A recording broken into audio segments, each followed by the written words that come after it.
Good afternoon. Good afternoon. I'm surprised how many people are interested in seeing the far north and the Arctic, the high latitudes, but this is, of course, an abstract image of sailing through the near Arctic.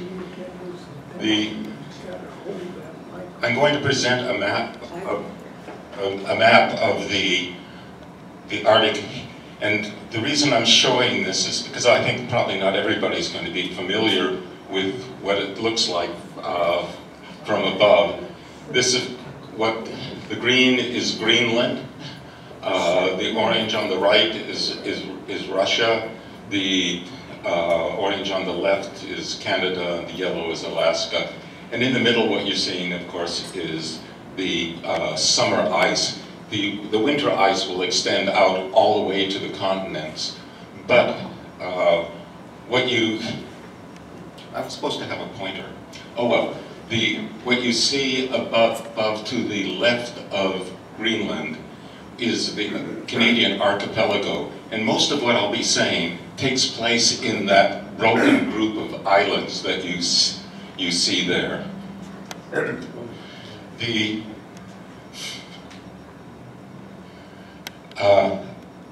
I want to start with a captain named about 1800 who describes his experience in the Arctic. His name is Captain Robert Walton, and he's an English gentleman, has considerable money, and decides that it's his purpose in life to take a trip into the Arctic and then into the North Pole. Robert Walton knows the story of Coleridge, who's the Rime of the Ancient Mariner, which has been written 15, 20 years before him. And this is, we have no image of Captain Walton, but this is the image that was used to illustrate the Rime of the Ancient Mariner. And so there has been some considerable interest since the Rime of the Ancient Mariner in what is happening at the pole and what the icy experience. This, of course, the Rime of the Ancient Mariner is entirely fiction. This is another image from that in which a sailor has shot this albatross and caused the ship to be frozen in the ice. As an English gentleman, he's familiar enough with the lands of Europe, and he's sailing just north of Murmansk, which is the northernmost city in Russia, a fairly big one. And in his ambition to reach the North Pole, he's really taking advantage of his desire to do something worthy in his life. It's a worthy goal.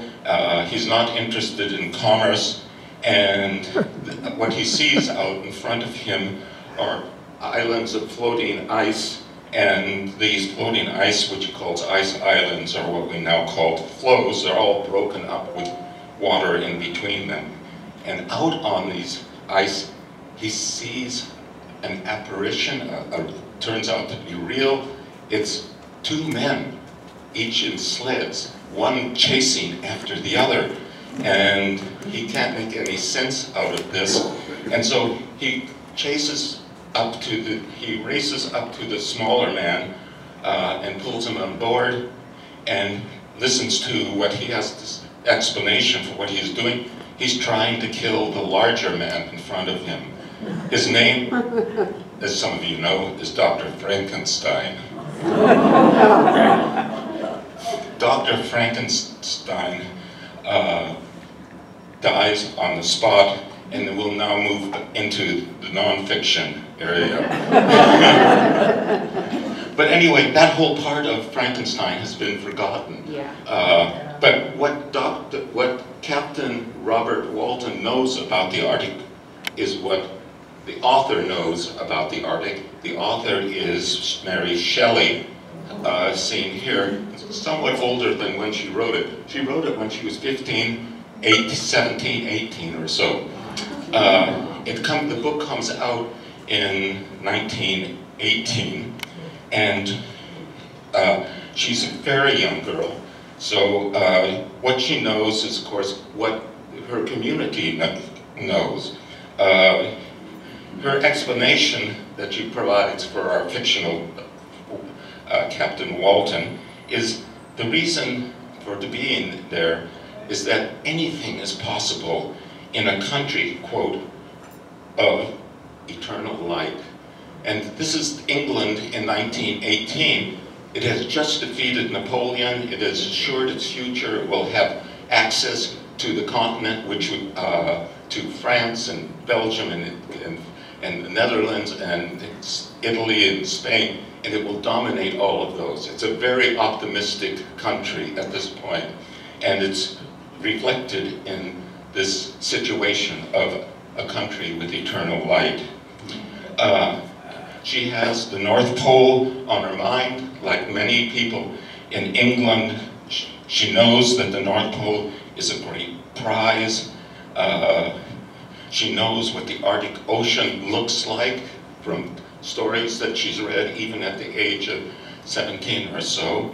She knows the dangers of the Arctic, that the boat may be crushed in the ice, and the crew on her fictional boat asks to return, and that Captain Walton give up his ambition to reach the North Pole.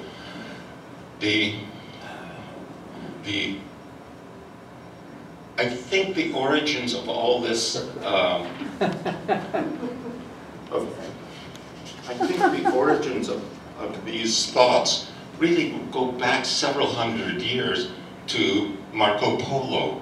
Marco Polo's book comes out in 1297. It's very early. It's a medieval book, a story of travel.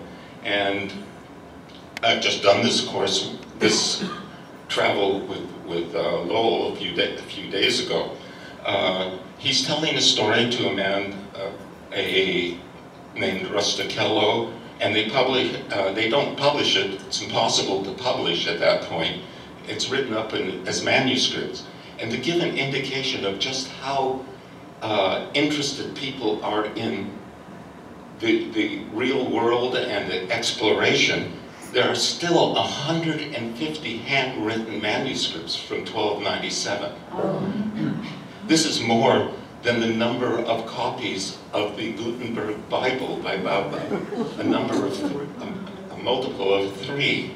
So people have the whole idea of exploration on their mind for several hundred years, and it comes to fruition really with the Vasco da Gama and then Columbus in the late 15th century.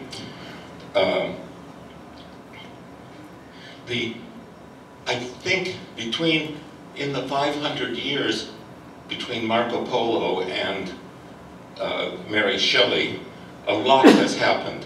They've created a role for the adventurer, the explorer. With Marco Polo, with Christopher Columbus, of course, there's a national issue. Spain has taken over possession of most of the New World. Portugal has taken over possession of the other portion. And so the other countries are forced to think of how they are going to deal with this capture of the New World. In the 17th century, the British create the Royal Society, and a big effort of the Royal Society is to create to make science in the area of geography. That is, they don't know the world. Geography is to them a scientific subject. After that, you have geographical societies which gather people around to talking about the issues of geography and sponsoring trips. There are private sponsors for the explorers.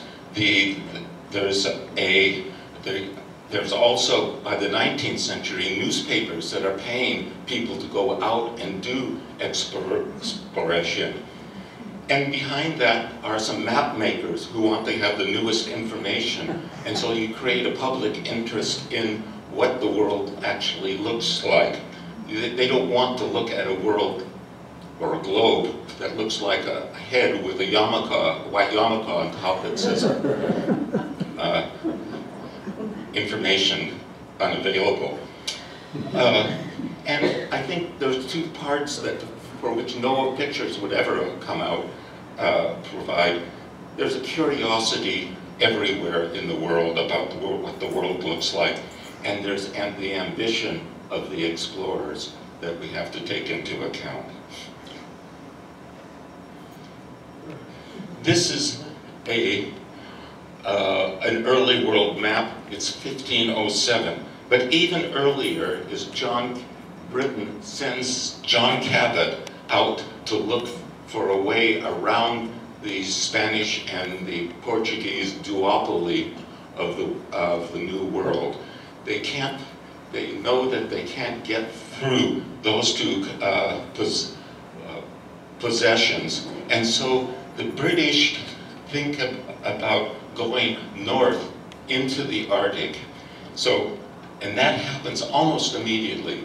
In 1497, 5 years after Columbus's first trip north, the British are already there battering the ice, and Cabot says he can't find a passage over the top of North America, which he will call the Northwest Passage. That doesn't mean the issue ends there. They will spend the next couple of centuries looking for that passage. This map is from 1507, and one of the interesting things about it is how artistically this map maker, a German man, avoids the subject of what the Arctic and will look like.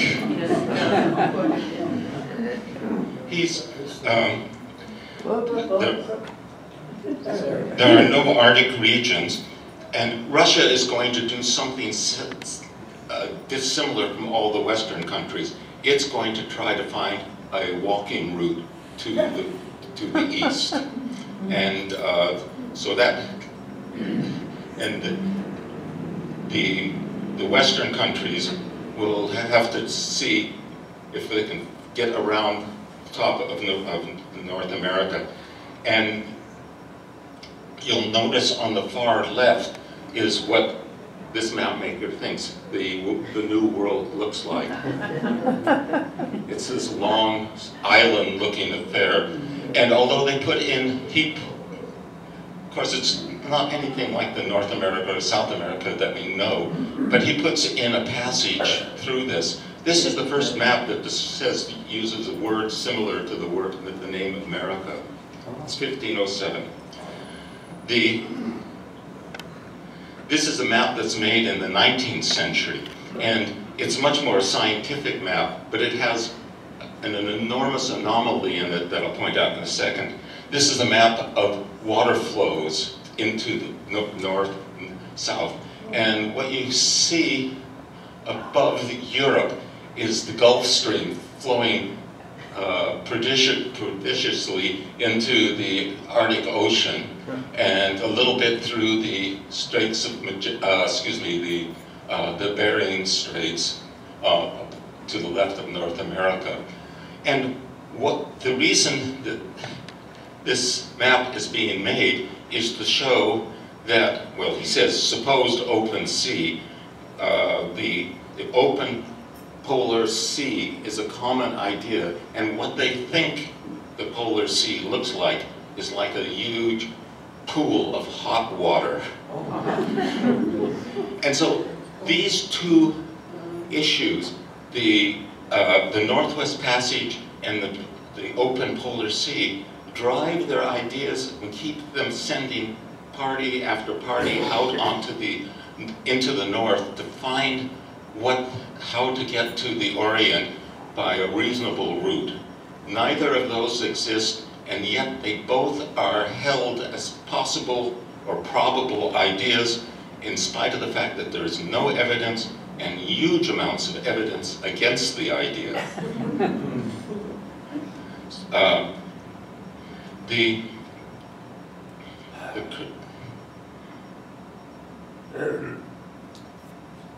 This is what the actual Arctic, through most of its area, looks like. It's fields of ice, most of them flat, but not all of them. There are these ridges throughout which are created by the flat fields, or flat planks of water, of ice smashing into each other and then lifting the ice up. And then there are these what the mariners will call leads, going through the water. And so immediately you have two choices of ways to explore the Arctic. One is on foot across these planks of these ice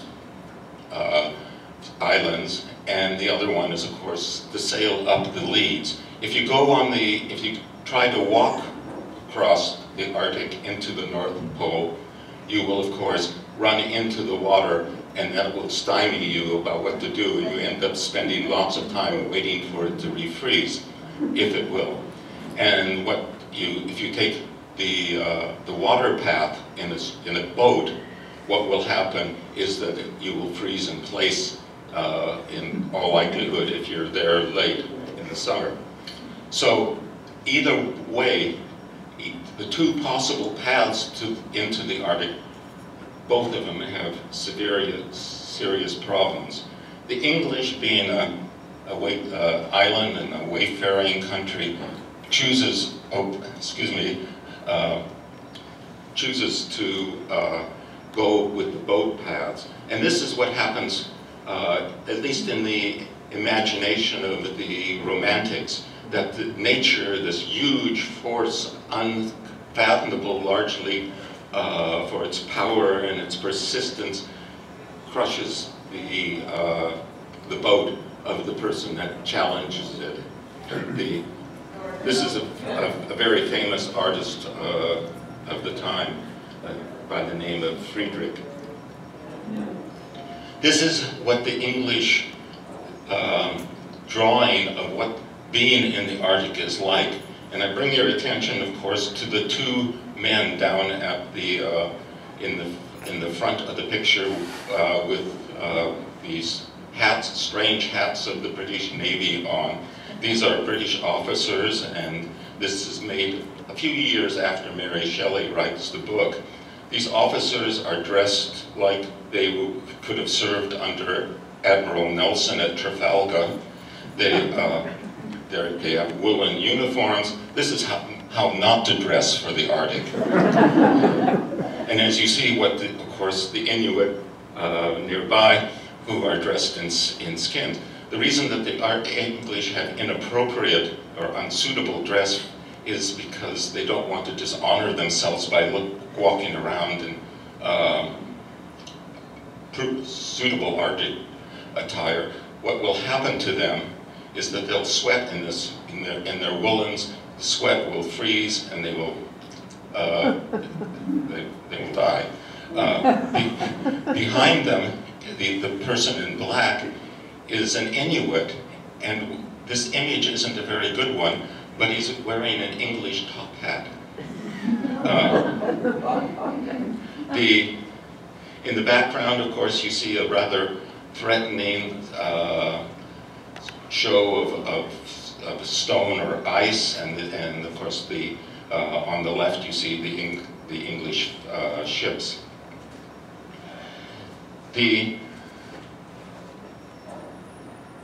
This is another artistic version of trying to, from almost the same period, trying to describe what the Arctic looks like. And if you look directly in the middle, you'll see English ships. So the top of those ships are 150 feet high. They're not small dinghies at all. What you see on the right, of course, are these cliffs of ice.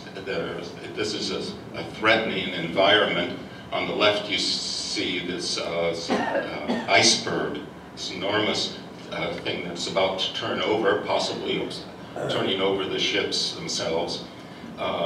you see a sort of a diffuse light, so that the artist has sort of captured the light, and it's also, the light has captured him. The artist is obviously very interested in bringing this strange scene to life. He's also tried to capture the vastness of the Arctic and the strangeness of the situation that anybody in the Arctic will experience. The English sent into that Canadian archipelago that I showed you on the very first map, they'll send ship after ship trying to find the Northwest Passage. And they will find bits of it here, bits of it, well, I shouldn't say they find it, they will find passages, bits here, bits there. Some of them are dead ends, some of them you can't get through, or actually most of them you can't get through because of the ice. And so what happens is they just keep plodding on, because there is, for them, or there has to be, a Northwest Passage.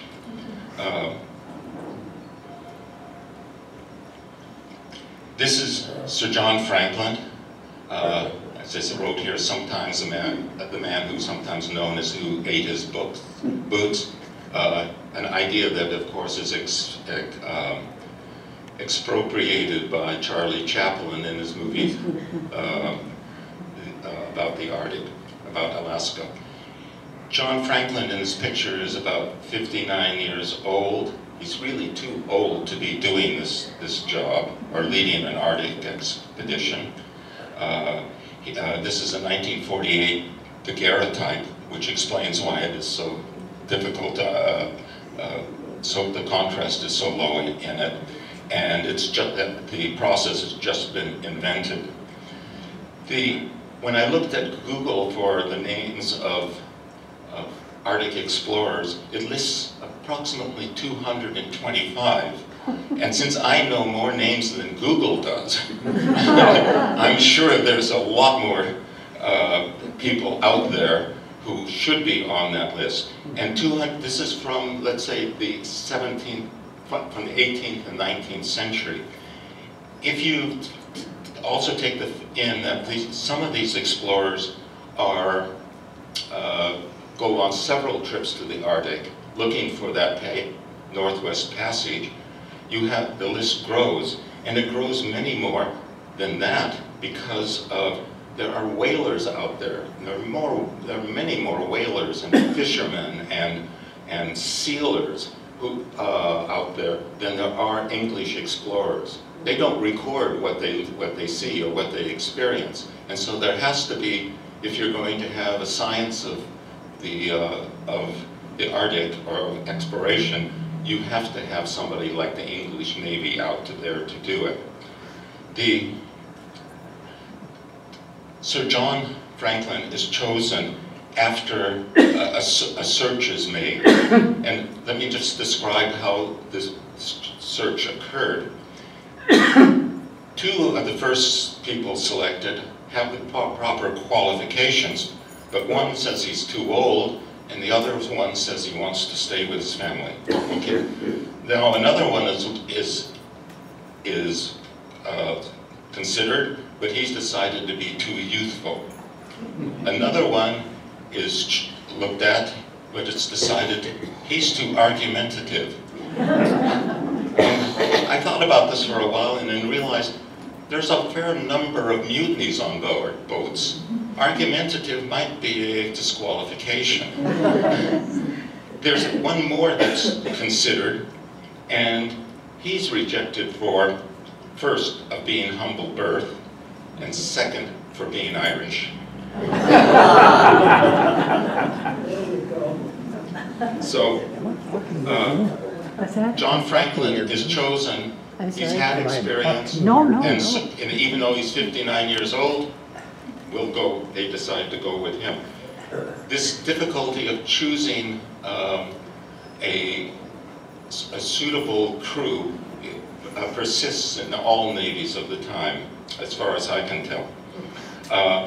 But they have track down most of the possibilities for a Northwest Passage, and they decide the one that they're going to send Franklin on is surely the one that's, that will serve them. And what they do is they rig up 2 of the finest boats to serve in the Arctic. They put an iron prow on it for smashing into ice.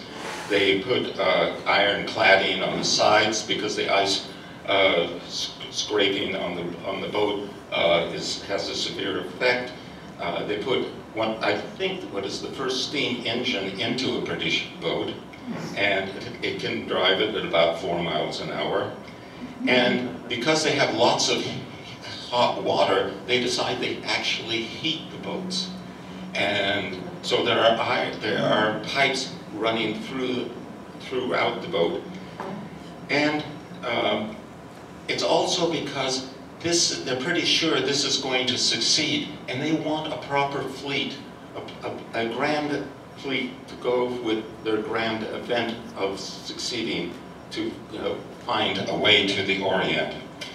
The boat is to be there for 3 years. It has 8,000 cans of food. It has tons of pemmican. Maybe if you don't know what pemmican is, it's ground up meat mixed with fat and maybe sometimes with berries. They have salted beef. They have 1,000 books. They have materials for putting on theatricals. Theatricals are pretty commonly put on boats because this is a really, when it's not horrendously worrisome situation that you're in, it's really boring. And because you will be there for 2 years, possibly 3 years, seeing the same people day in, day out, and you're limited to, of course, the size of the boat. They will put on musicals. They will have daily exercises. They bring with them 1,000 books and I didn't know sailors read, but they do. There are 129 men who who make it across the Atlantic, and then they slowly, at first, start dying off. Most of the route is already tested, and they'll show it you to it a little later. But the portion that they haven't that they're going to try is one that, of course, they've never seen before.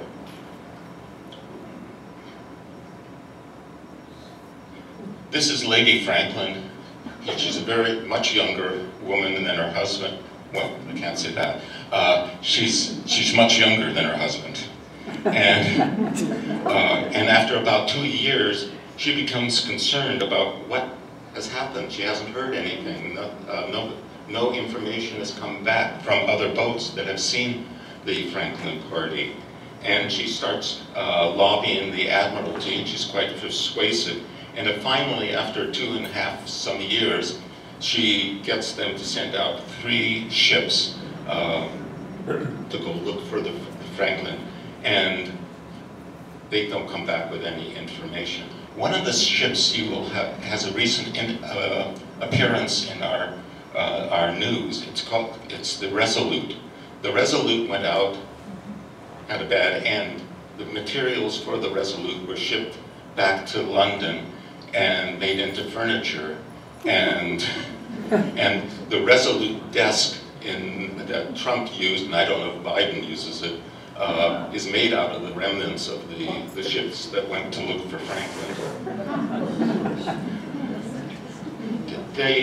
The number of rescue parties is considerable. It's at least 20, maybe as high as 40. They're sent out by sea.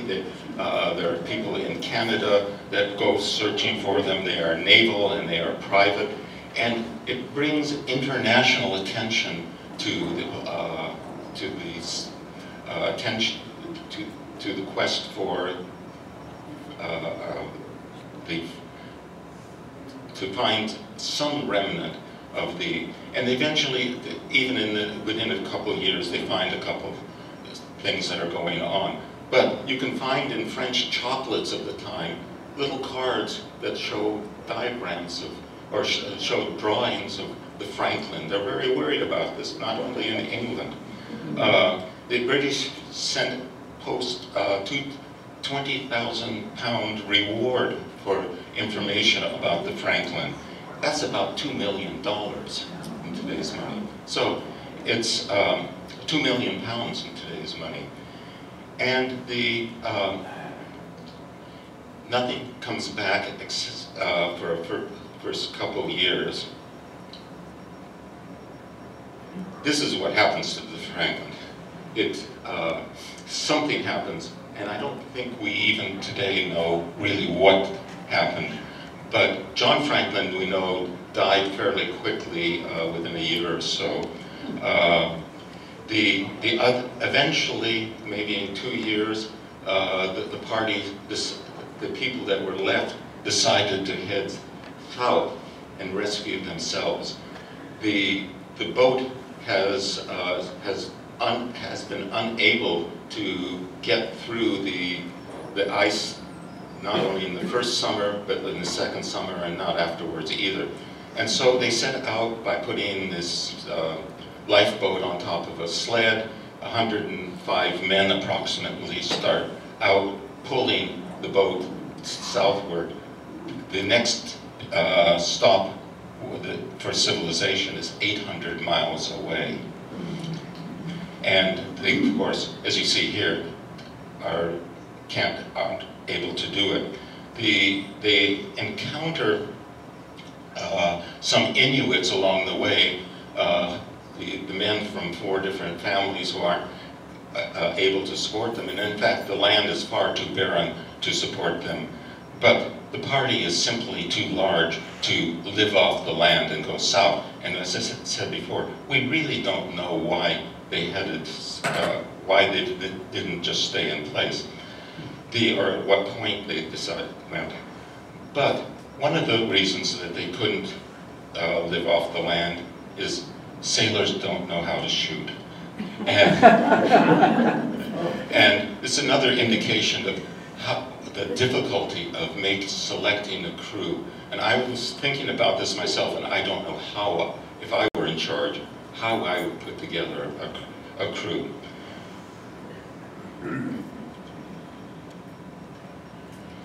This is a picture by Edwin Landseer, a very famous at the time English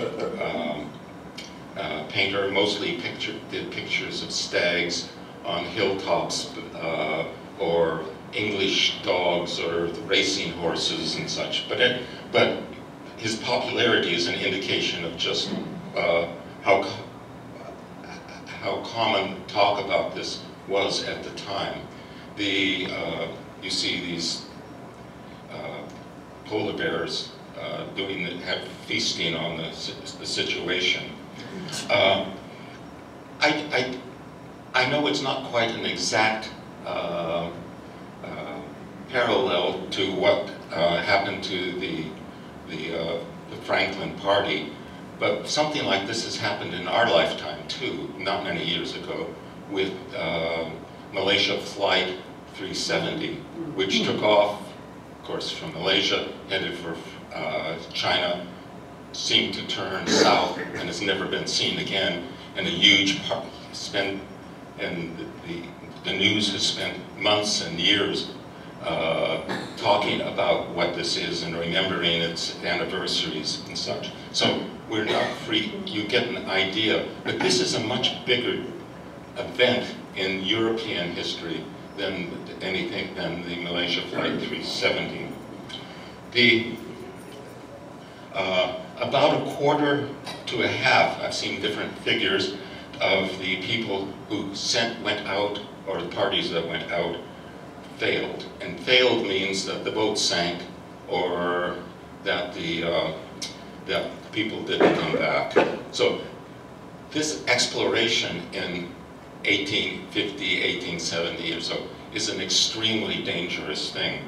There's a University of Washington professor of business and management who counted the parties that failed, and he finally came to the conclusion, and I don't know how to justify what his criteria were, but that the government parties, naval parties that went out, were more likely to fail than private parties.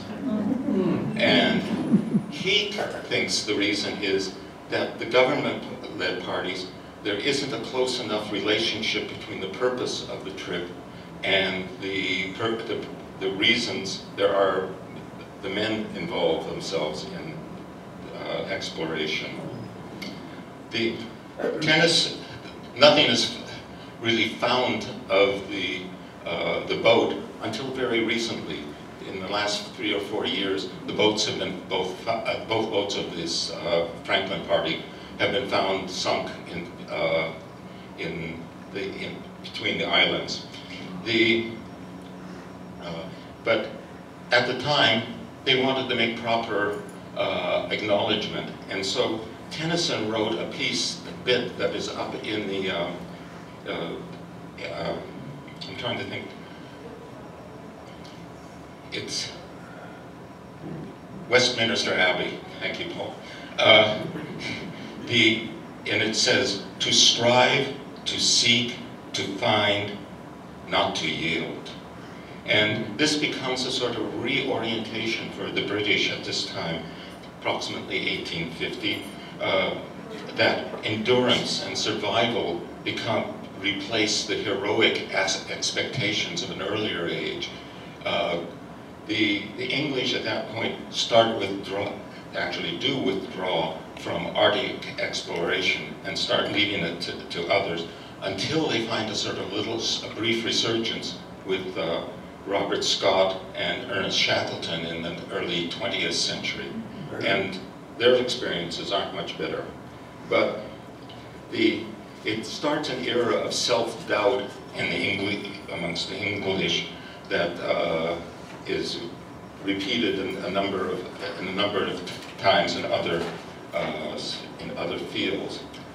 This horrible picture is of their path, and so you come in from the far right, and you go to the first vertical red line, and they go down, and then there are lots of paths through this archipelago.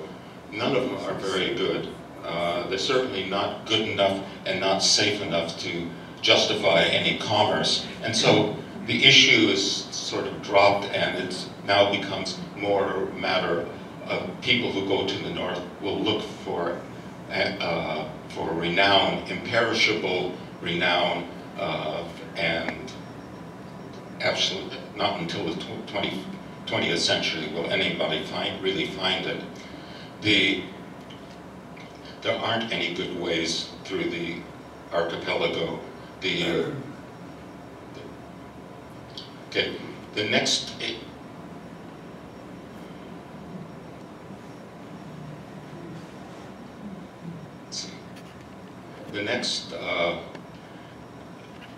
explorers will be largely Americans and not necessarily sailors, often sometimes army officers who are also not very suited for this task.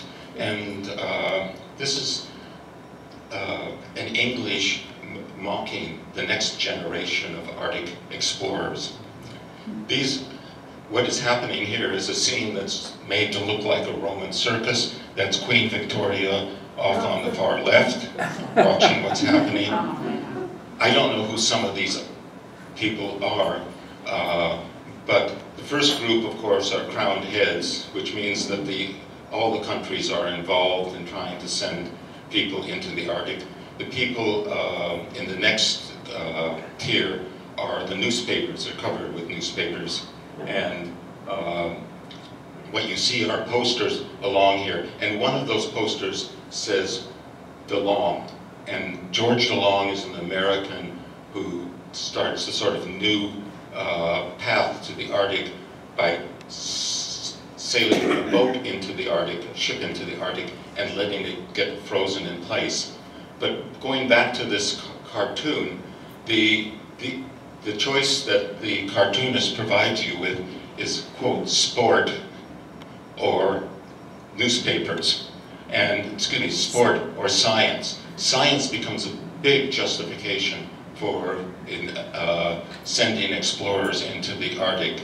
And actually what these explorers do is not very good science at all. They take the occasional weather, temperatures, they send the unreal lead and try to measure the bottom. Usually it's too deep. So the science is a solid justification as far as the people back home are concerned, but it isn't actually very useful. The sport really means the adventurers who are, and as you see, they're not doing very well in this picture.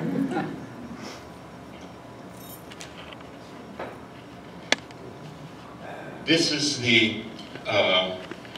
a Swedish explorer. His name is Fridtjof Nansen, and I'm not sure of how to pronounce Fridtjof. He's probably about the only person that we find really very interesting as an explorer. He's the first person to walk across Greenland, which is just an ice cap, as you know. It's just, I don't know how you manage to spend that many days out on an ice cap.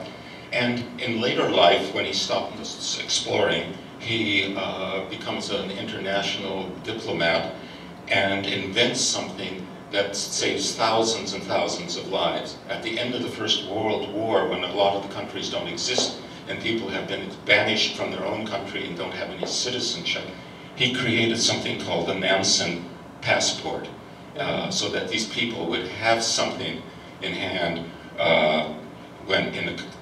to enter other countries. And he wins the Nobel Peace Prize. But Nansen's purpose out there is not to do any of that. It's his ambition. He wants to be the first to the North Pole. And he does what DeLong is unable to do. When DeLong's ship gets crushed in the ice, and he leaves it because and tries to make for the Siberia and dies in Siberia, something happens that is really interesting. He and his crew can't make it, but the ship breaks up in the ice, and there is a current in the Arctic, and pieces of the ship are found on the west coast of Greenland. And it tells Nansen, it means to Nansen, there is flow through the Arctic, and that if he finds the right spot, that flow will carry him, finds the right spot to enter the ice, that flow will carry his boat and him in comfort to the north and across the North Pole.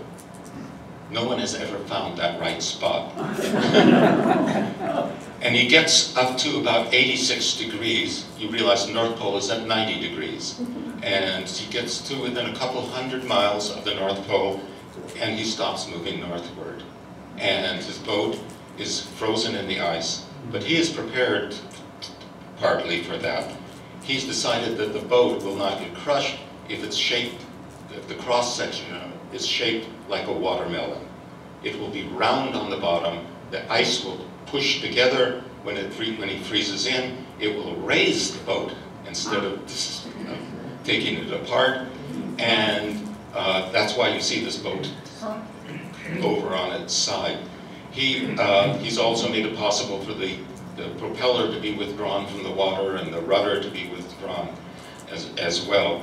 And he has another idea. There's a lot of new technology, in other words, that has come into Arctic exploration. And one of those pieces is a windmill. And as you can see that here, and as far as I know, it may be the only windmill that's ever been mounted on a boat, but it provides electricity for his explorations. He's also doing the scientific things, and he's trying to find the bottom. He gets, as I said, fairly close to the North Pole, and he finds that the bottom is 10,000 or more feet deep. And And what it means to him is that there's no land nearby. And this becomes a semi-orthodoxy for about the Arctic, that there isn't going to be any land there. But there are lots of people who absolutely refuse this, and I'm going to be talking about that in the next, refused that conclusion, and I'll talk about that in the next lecture. Anyway, he comes back and he immediately published a book called Farthest North, which means I didn't make it, but I did better than anybody else. And that is the sort of the story of the years from the Franklin on to the 1900. People are moving moving toward the North Pole, but nobody seems to be able to get there. And as you approach the North Pole, everything gets more difficult. Just for this is a picture of the cross section of the Franklin, and I think it's not very visible, but the cross section that you see is on the right. This cross section for a boat is terrible. It makes it one of the worst sailors you will ever encounter. There's nothing to keep it upright. And then, just for completion, before we conclude, this is the one person who decides, well, if walking north isn't very good, and if sailing north isn't any good, let's try ballooning. It's a Swede named Andre, just before the turn of the century, and he creates this balloon. It gets up into the air. He spends an hour or two, and it falls back to Earth, and he doesn't survive either. And so the story sort of takes a different turn, and we enter the era of Robert Peary, who is credited for at least 60, 80 years with reaching the North Pole. But actually, we are entering, and this is my last slide, we are entering the era of liars. Because Peary doesn't reach it, and a whole bunch of other people don't either. Well, thank you very much.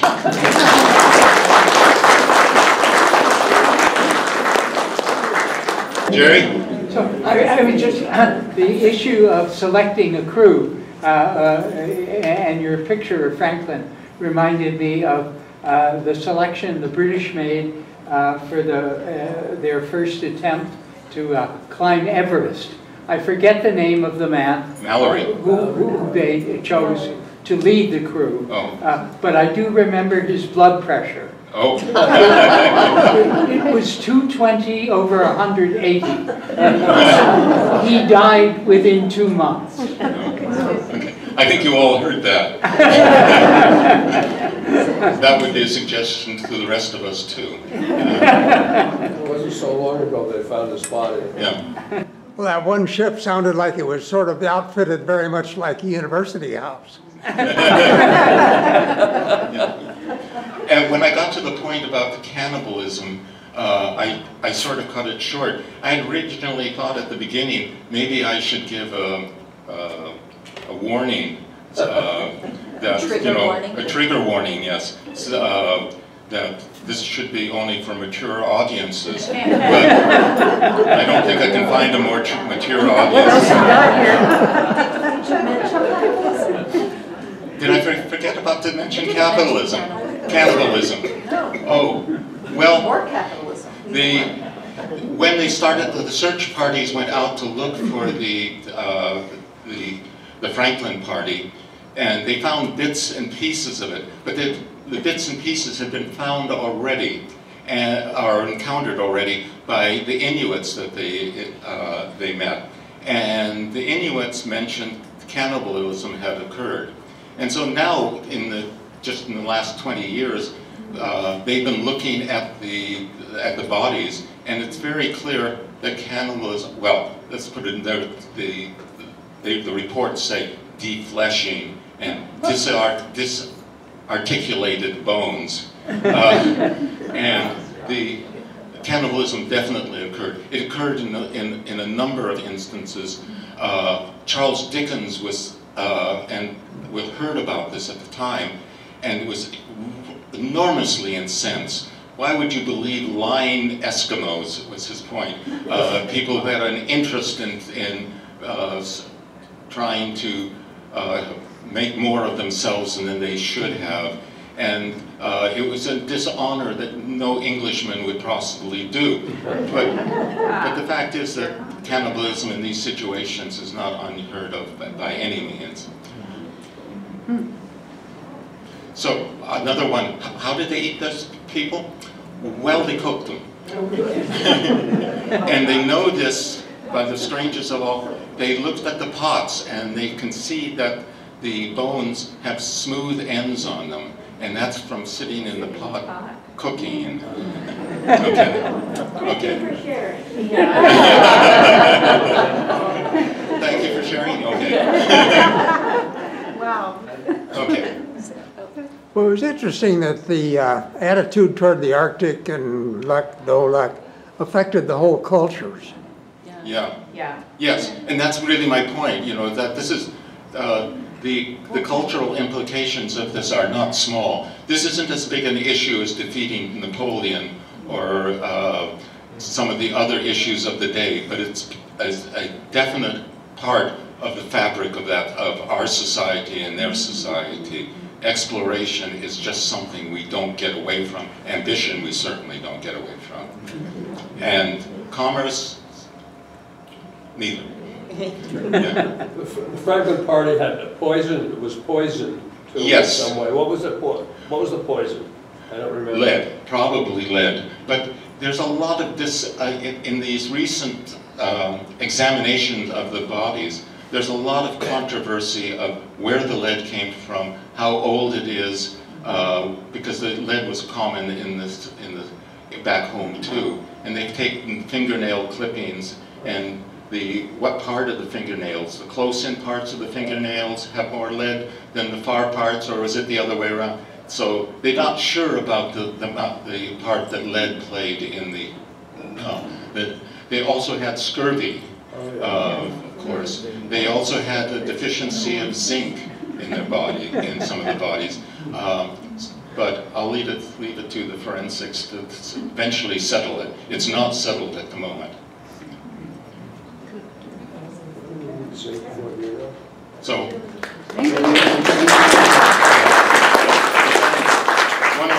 one more question, Flo?